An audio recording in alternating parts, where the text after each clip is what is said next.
साल 1919। अमृतसर। भारत अंग्रेजी हुकूमत की बेड़ियों में जकड़ा था। रॉलेट एक्ट पारित हो चुका था, जिसमें बिना मुकदमा चलाए किसी को भी जेल में डालने का अधिकार अंग्रेजों को मिल गया था। पूरा पंजाब आक्रोश से जल रहा था। लेकिन इस पृष्ठभूमि में सिर्फ जलियांवाला बाग का नरसंहार ही नहीं हुआ, में अनकही कहानियां भी जन्मी। यह कथा उसी नरसंहार में अपना सब कुछ खो देने वाले हरनाम सिंह की है, जो बाद में क्रांतिकारियों के गुप्त प्रहरी बने। हरनाम सिंह अमृतसर के पास एक छोटे से गांव में रहते थे। उम्र मुश्किल से 25 वर्ष। शरीर दुबला पतला, लेकिन आंखों में सादगी। वे गेहूं की खेती करते थे और उनकी दुनिया उनकी पत्नी गुरमीत और 5 साल के बेटे बलदेव तक सीमित थी। राजनीति और अंग्रेजों की चालों से वे बहुत दूर थे। गांव में जब लोग आजादी की बातें करते तो वे बस मुस्कुरा देते। हमारे जैसे किसानों का क्या लेना देना, हमें तो बस खेत चाहिए और परिवार। उस दिन हरनाम और उनका परिवार बैसाखी मेले में शामिल होने अमृतसर पहुंचे। शहर उत्साह और क्रोध दोनों से भरा था। जलियांवाला बाग में सभा होनी थी। हरनाम का दोस्त इकबाल बोला, चल हरनाम, सुनते हैं गांधी जी और बाकी नेता अंग्रेजों के खिलाफ बोलने वाले हैं। हरनाम हंसा, हम किसानों का राजनीति से क्या काम, पर चलो मेले का मजा भी ले लेंगे। भीड़ बढ़ती गई। बच्चे खेल रहे थे, औरतें चने गुड़ बांट रही थीं। माहौल शांत था, कोई हिंसा नहीं।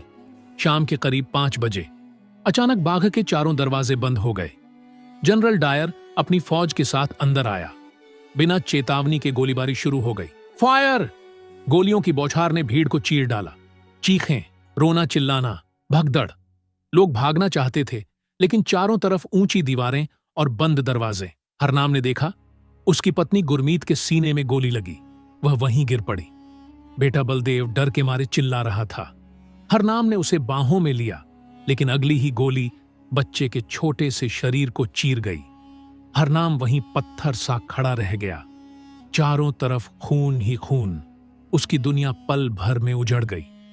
रात को जब बाग से लाशें हटाई जा रही थीं, हरनाम अंधेरे में अपनी पत्नी और बेटे को गले लगाए बैठा रहा। आंखों से आंसू नहीं निकल रहे थे। इकबाल ने उसे संभाला, चल भाई, यहां से चल, वरना तुझे भी अंग्रेज उठा ले जाएंगे।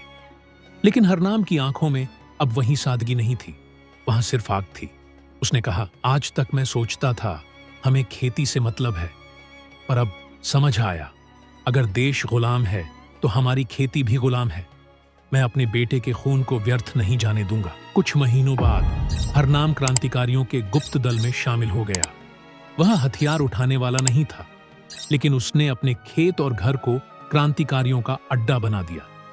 रात में वे हथियार छिपाते, संदेश पहुंचाते और घायल क्रांतिकारियों को अपने घर में शरण देते। अंग्रेज समझते थे हरनाम अब भी वही भोला किसान है, लेकिन असलियत यह थी कि वह अब आजादी की लड़ाई का अदृश्य प्रहरी था। 1921 की एक रात अंग्रेजी फौज ने छापा मारा। सूचना मिल चुकी थी कि हरनाम के घर में क्रांतिकारी छिपे हैं। चारों तरफ सिपाही, बंदूकें तनी हुई। इकबाल ने कहा, हरनाम, हमें भागना होगा। लेकिन हरनाम ने दरवाजे पर खड़े होकर कहा, नहीं, आज भागे तो कल फिर यही होगा।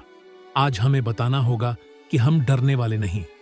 उसने दरवाजा खोला और अंग्रेज अधिकारियों से कहा, अगर तुम्हें पकड़ना है तो पहले मुझे गोली मारो। अंग्रेज कप्तान हंसा, एक किसान हमें चुनौती दे रहा है, और उसने गोली चला दी। हरनाम गिरते गिरते चिल्लाया, यह मिट्टी गुलाम नहीं रहेगी, मेरे बेटे का लहू गवाही देगा। उस रात कई क्रांतिकारी बच निकले, क्योंकि हरनाम ने अपनी जान देकर अंग्रेजों का ध्यान अपनी तरफ खींच लिया। बाद में गांव की औरतें जब बच्चों को लोरी सुनाती तो कहती, सो जा मेरे लाल। वैसे ही वीर बनना जैसे हरनाम था, जिसने अपने बेटे की मौत का बदला देश को आजादी देकर लिया। हरनाम सिंह का नाम शायद इतिहास की किताबों में दर्ज नहीं है, लेकिन जलियांवाला बाग की दीवारों पर आज भी वह खून की लकीर मौजूद है, जो यह बताती है कि भारत की आजादी गुमनाम लोगों की कुर्बानी पर खड़ी है।